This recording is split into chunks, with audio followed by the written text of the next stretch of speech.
हम सब ब्रह्मांड। प्यारी गुरुवाणी है, बड़ी ही सुहानी है। अरिहंताणां ओम नमो अरिहंताणां। अरिहंताणां ओम नमो अरिहंताणां।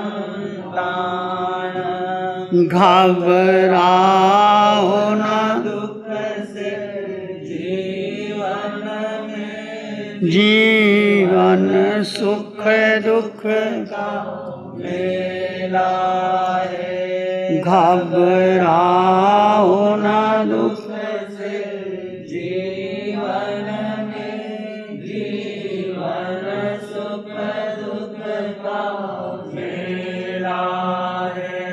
शरणा ले लो अरिहंतों का शरणा ले लो। अरिहंतों का जो करता व्यर्थ झमेला है। ये प्रभु से मरण की मेला है। अरिहंताणां ओम नमो अरिहंताणां। अरिहंताणां ओम नमो अरिहंताणां नमो नमो अरिहंताणां नमो नमो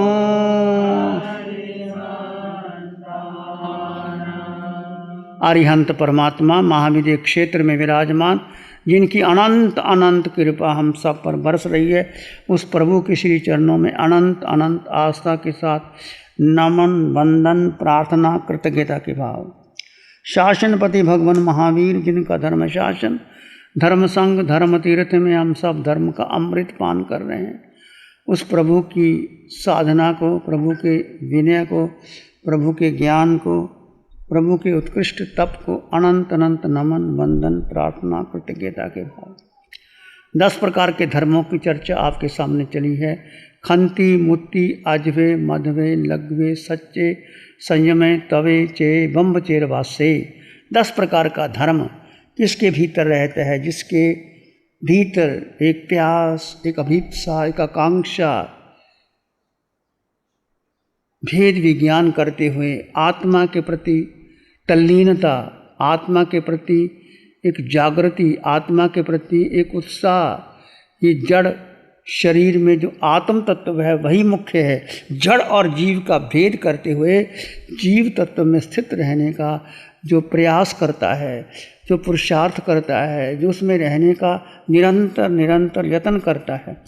ऐसा नहीं कि कोई शरीर की क्रिया नहीं करेगा, शरीर की क्रिया भी हो गई, संसार के कार्यों में भी उलझेगा नहीं, वो अपनी दृष्टि को निर्मल रखेगा। तो आत्मलीनता, आत्मनिर्भरता, आत्मचिंतन आपका बेस है कोई भी कार्य करने के लिए। तो चर्चा चली है आपके सामने खंती मुत्ती अजवे लघवे, लघुता। अब लघुता की चर्चा करनी है। लघुता क्या है? लघु हो जाना, हल्का हो जाना, आत्मा पर कर्म छट जाना, आत्मा हल्की होगी। वो कहते हैं उसकी आत्मा बड़ी हल्की है, उसकी आत्मा बड़ी भारी है। लघुता कैसे प्रकट होती है? जब पीछे हम चर्चा करेंगे, जब व्यक्ति एक बहुत सरल होता है, विनयी होता है और वो मृदु होता है, वो धीरे धीरे उस गुण को प्राप्त कर लेता है। जब विनय आती है जीवन में तो नम्रता आ जाती है। विनय जिन शासनों मूलो, जिन शासन का मूल विनय है। जे सतगुरु उपदेश थे पाम्यो केवल ज्ञान, गुरु रहा छदमस्तपन विनय करे भगवान।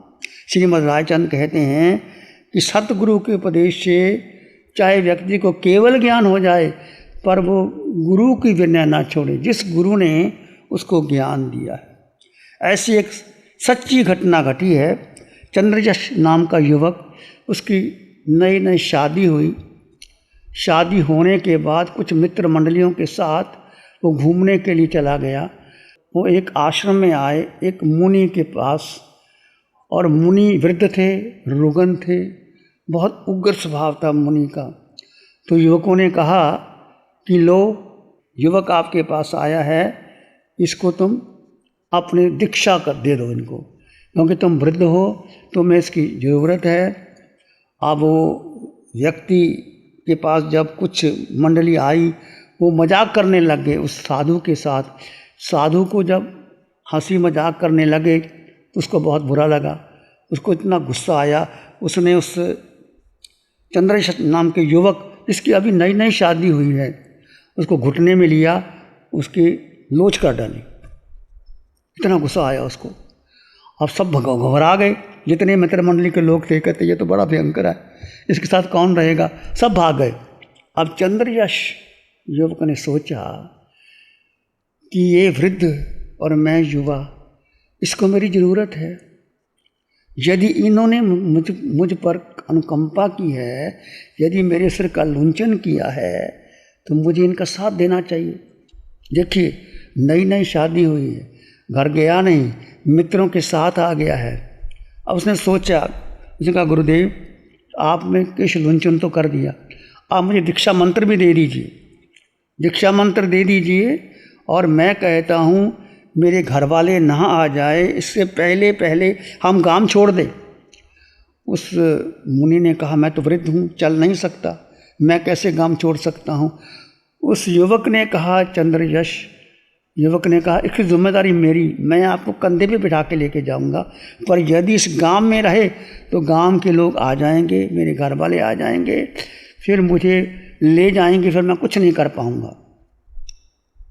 उस गुरु ने उसको दीक्षा मंत्र दे दिया, और शाम के समय ही कहने लगे, यहाँ से विहार करो। यदि पहले आ गए लोगों को पता चल गया कि मैं यहाँ बैठा हूँ, तो गुरु ने कहा क्या करना। कहते अमावस की काली रात।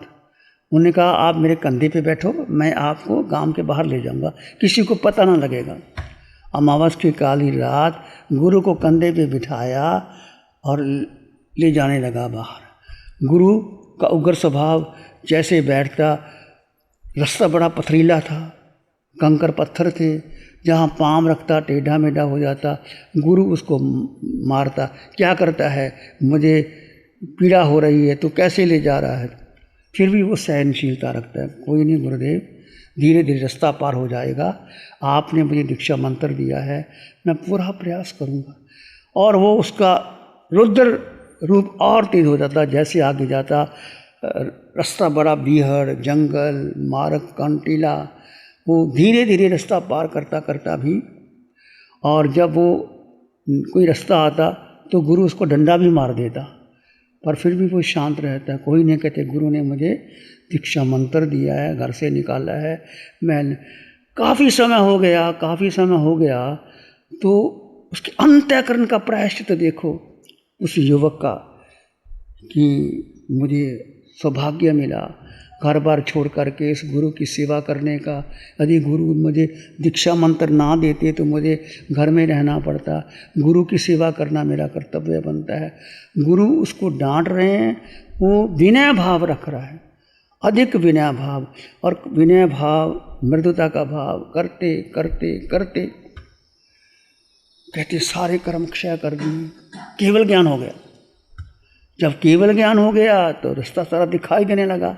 अब वो साफ साफ मार्ग पर जा रहा है। तो गुरु ने कहा क्या हो गया, पहले तो कंटक मार्ग था, अब साफ मार्ग। कहते गुरु आपकी कृपा है। मेरी कृपा कैसे, आपको कुछ ज्ञान हो गया। कहते हाँ मुझे ज्ञान हो गया। कहते केवल ज्ञान हो गया, आपकी कृपा। जब गुरु को पता लगा कि केवल ज्ञान इसको हो गया और मैं इसको डंडे मार रहा हूँ, तो गुरु ने नीचे उतर गया। ये केवल ज्ञानी के ऊपर चढ़ जाना तो महापाप है मेरा। गुरु ने सोचा ओहो कैसा विनीत शिष्य, कि मैंने इसको डंडे मारे, मैंने इतना दुखी किया कि मुझे कंधे पे बिठा के लेके जा रहा है, मैंने इसको पीटा, डांटा, फटकारा, सब कुछ कहा, पर इसने इतनी विनय रखी, इतनी विनय रखी, इतनी विनय रखी।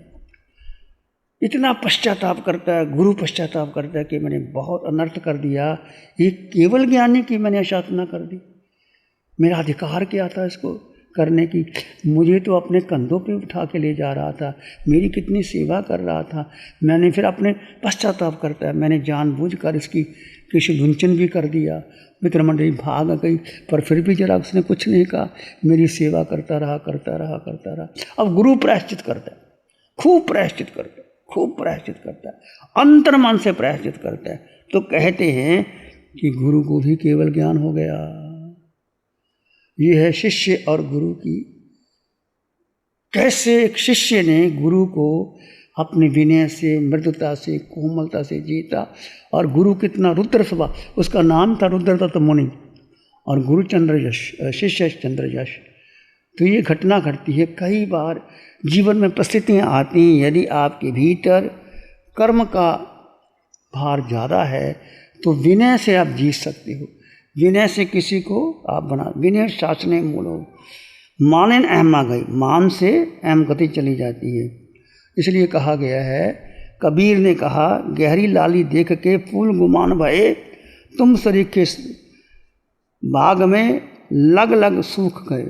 कबीर एक बगीचे में गए, उन्हें फूलों को देखा कि फूल लाल लाल फूल, उनको अहंकार आ गया फूलों को। तो कबीर कहने लगा, तुम्हारे जैसे सरीखे तो सब सूख गए, तुम भी सूख जाओगे, तुम गुमान मत करो।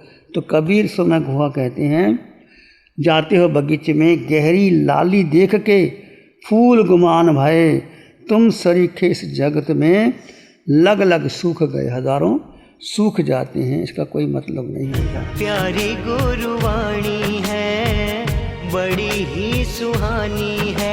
आंखें बंद कर लीजिए, ध्यान करेंगे। मन वचन काया शांत, शरीर शांत, विचार शांत, सृष्टि शांत, वातावरण शांत, हर दिशा हर किनारा शांत।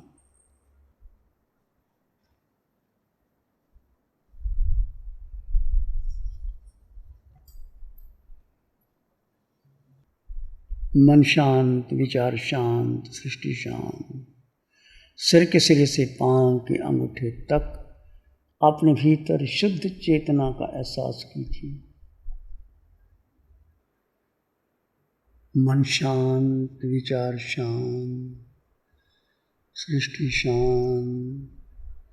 सिर के सिरे से पांव के अंगूठे तक अपने भीतर शुद्ध चेतना का एहसास कीजिए। तुम मात्र दृष्टा हो,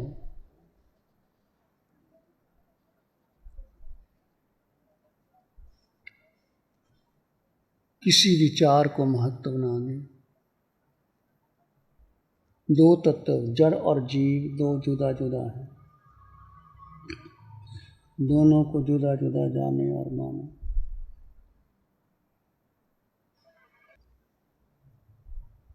कोई विचार नहीं, कोई संस्कार नहीं, धारणा नहीं, मौन और शांत हो जाए।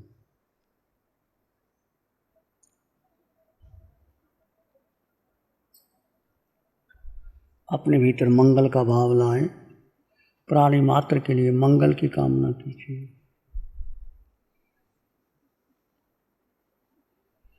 नमन करें हम धर्म को, धर्म बड़ा बलवान, धर्म सदा रक्षा करे, धर्म करे कल्याण, धर्म सदा रक्षा करे, धर्म करे कल्याण। सबका भला हो, सबका मंगल हो, सबका शुभ हो। इसी में एक लंबा गहरा सांस लें। अरिहंत परमात्मा के चरणों में अनंत कृतज्ञता ज्ञापित करें। एक और लंबा गहरा सांस। अरिहंत परमात्मा के चरणों में नमन और वंदन। दोनों हाथों को आंखों पे ले जाएं। हल्का सा स्पर्श, धीरे से आंखें खोल सकते हैं। नमो अरिहंतानंग, नमो सिद्धानंग, नमो आयर्यानंग, नमो अवझायनंग, नमो लोय सब साहुनंग, धम्म मंगल मुखिठम अहिंसा संयमो तवो देवावित्तं नमं शांति जस धम्मे श्यामन। श्री चतारी मंगलम, अरहंता मंगलम, सिद्धा मंगलम, साहु मंगलम, केवली पानतो धम्मो मंगलम। चत्तारी लोग उत्तमा, अरहंता लोग उत्तमा, सिद्धा लोग उत्तमा, साहु लोग उत्तमा, केवली पानतो धम्मो लोग उत्तम। चत्तारी शरणं पवज्जामि, अरहंते शरणं पवज्जामि, सिद्धे शरणं पवज्जामि, साहु शरणं पवज्जामि, केवली पानतं धम्मं शरणं पवज्जामि। चार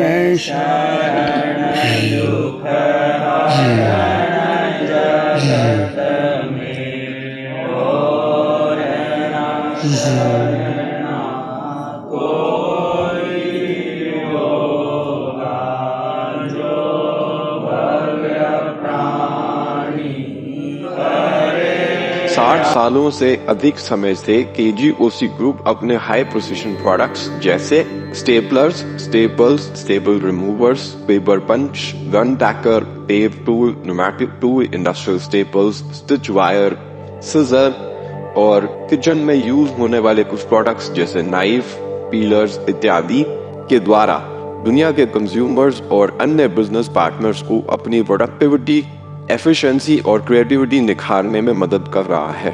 KGOC ग्रुप दुनिया के जाने माने लार्जेस्ट मैन्युफैक्चरर्स में से एक है, जो कि अपने 4 ब्रांड्स कोहे, कंगारू, म्यूनिक्स और माइल्स के माध्यम से दुनिया के लगभग हर देश में उपलब्ध है। यह प्रोग्राम KGOC के सौजन्य से प्रस्तुत है। गुरु हमको ऐसी कृपा दृष्टि दे।